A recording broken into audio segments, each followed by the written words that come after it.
Hi అండి. అందరికీ నమస్కారం. నేను మీ సాహితి. వెల్కమ్ టు రోజుకో రుచి. సమ్మర్ వచ్చేసింది. ఇంకా పిల్లల్ని కంట్రోల్ చేయడం మన వల్ల కాదు.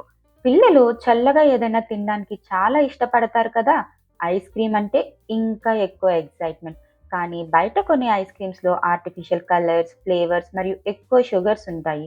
అవన్నీ తినడం వల్ల హెల్త్‌కి కూడా అంత మంచిదేమీ కాదు. అందుకే ఇంట్లో మనం ఫ్రెష్ ఫ్రూట్‌తో చేసే ఐస్ క్రీమ్ బెస్ట్ చాయిస్. ఈరోజు నేను సీజనల్ ఫ్రూట్ అయిన పుచ్చకాయతో super tasty refreshing watermelon ice cream ఎలా తయారు చేయాలో చూపించబోతున్నాను. సో వీడియోని స్కిప్ చేయకుండా ఎండ్ వరకు చూసేయండి. దీనికోసం ముందుగా ఒక మంచి పెద్ద సైజ్ వాటర్ మెలాన్ తీసుకోండి. చూపిస్తున్న విధంగా వాటర్ మెలాన్ ఇలా మిడిల్లో ఎల్లో కలర్లో ఉంటే మనకి పుచ్చకాయ మంచి స్వీట్గా ఉంటుంది. సో కొనుక్కునేటప్పుడే ఇలా మంచి కాయని తీసుకోండి. ఈ వాటర్ మిలన్ ఐస్ క్రీమ్ చేయడానికి పెద్ద టైం ఏం పట్టదండి. ఒక 10, 15 నిమిషాల్లో అయిపోతుంది. పిల్లలు ఐస్ క్రీమ్ కావాలి అని గోల చేసినప్పుడు ఇది ఇచ్చి చూడండి. మళ్ళీ మళ్ళీ అడిగే అంత టేస్టీగా ఉంటుంది. అలాగే ఫ్రెష్ ఫ్రూట్‌తో చేస్తున్నాం కాబట్టి టేస్ట్‌తో పాటు వాళ్ళకి కొన్ని మంచి పోషకాల్ని కూడా అందుతాయి. వాటర్ మిలన్‌లో వాటర్ కంటెంట్ ఎక్కువ ఉంటుంది కాబట్టి బాడీ హైడ్రేటెడ్‌గా ఉంటుంది. ఇక్కడ ఇంకో ఇంపార్టెంట్ థింగ్ ఏంటి అంటే, ఈ ఐస్ క్రీమ్‌లో ఆర్టిఫిషియల్ కలర్స్ కానీ, ప్రిజర్వేటివ్స్ కానీ మనం ఏమీ వాడట్లేదు. సింపుల్ ఇంగ్రీడియెంట్స్‌తో మాత్రమే మనం ఈ ఐస్ క్రీమ్‌ని తయారు చేయబోతున్నాము. నీట్‌గా చూపిస్తున్న విధంగా పుచ్చకాయ మొత్తాన్ని ఇలా చిన్న చిన్న ముక్కలుగా కట్ చేసుకోండి.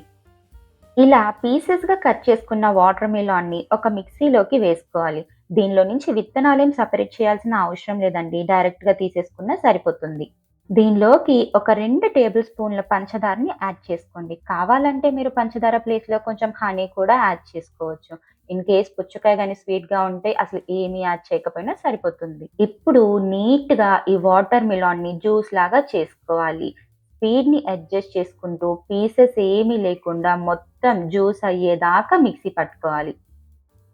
ఇప్పుడు ఈ జ్యూస్ మొత్తాన్ని వడపోసుకోవాలి. మీ దగ్గర టీ స్టెయినర్ ఉన్నా, లేదా ఈ స్టెయినర్ ఉన్నా, ఇవేమీ లేకపోయినా ఒక క్లాత్ పెట్టుకొనైనా సరే వడపోసేసుకోవచ్చండి. ఇలా పల్ప్‌ని సెపరేట్ చేసి ఓన్లీ జ్యూస్‌తోనే ఐస్ క్రీమ్ చేసుకోవడం వల్ల తినేటప్పుడు టేస్ట్ చాలా బావుంటుంది ఐస్ క్రీమ్‌ది. పల్ప్ ఉంటే మధ్య మధ్యలో కొంచెం అది నోటికి తగులుకుంటే అంత టేస్ట్ ఉండదండి. సో, తప్పకుండా స్టెయిన్ చేసుకోండి మీరు. ఇప్పుడు ఈ స్టెయిన్ చేసిన జ్యూస్‌ని మొత్తాన్ని ఐస్ క్రీమ్ మౌల్స్‌లో కానీ, లేదా ఇలా ఇంట్లో ఉండే ఏదన్నా టీ గ్లాసులలో నీట్‌గా పోసుకోవాలి. ఇలా ఐస్ క్రీమ్ చేసుకోవడానికి ఐస్ క్రీమ్ మౌల్సే ఉండాల్సిన అవసరం లేదండి. ఇలా టీ గ్లాసులున్నా సరిపోతుంది. అన్నీ ఒకే సైజ్ టీ గ్లాసెస్ తీసుకొని నీట్‌గా ఐస్ క్రీమ్ చేసేసుకోవచ్చు. మీ దగ్గర ఉంటే సిల్వర్ ఫాయిల్‌ని ఇలా చూపిస్తున్న విధంగా స్క్వేర్ షేప్‌లో కట్ చేసుకోవాలి. ఇలా కట్ చేసుకున్న సిల్వర్ ఫాయిల్‌ని గ్లాస్‌కి కరెక్ట్‌గా పెట్టి ఎడ్జెస్‌లో సీల్ చేసుకోవాలి. చూపిస్తున్న విధంగా చూస్తున్నారు గదా! గ్లాస్ పైన ఈ ఫాయిల్ పెట్టి అంచులెమ్మట సీల్ చేసుకుంటూ రావాలి. నెక్స్ట్ చూపిస్తున్న విధంగా పైన చిన్న హోల్ పెట్టుకొని ఐస్ క్రీమ్ స్టిక్స్‌ని దీని లోపల పెట్టేసుకోవాలి. ఇన్ కేస్ మీ దగ్గర సిల్వర్ ఫాయిల్ లేకపోతే ఇలా ఏదైనా పాలిథీన్ కవర్ తీసుకోండి. అదే అండి ఇంట్లో కిరాణా కవర్లుంటాయి కదా! అవి. ఇలా ఈ కిరాణా కవర్లని స్క్వేర్ షేప్‌లో కట్ చేసుకోవాలి. ఇలా కట్ చేసుకున్న కవర్లని చూపిస్తున్న విధంగా గ్లాస్ పైన పెట్టి రబ్బర్ బ్యాండ్ తోటి సీల్ చేసుకోవాలి. సేమ్ ఇందాకలాగే పైన చిన్న హోల్ పెట్టి ఐస్ క్రీమ్ స్టిక్స్‌ని దీనిలో పెట్టేసుకోవాలి. ఉంటే సిల్వర్ ఫాయిల్‌తో లేదా ఇలా కిరాణా కవర్లతోటి ఏదైతే అది అన్నిటిని నీట్‌గా సీల్ చేసేసుకోవాలి. ఇలా ఐస్ క్రీమ్ స్టిక్స్ తోటి.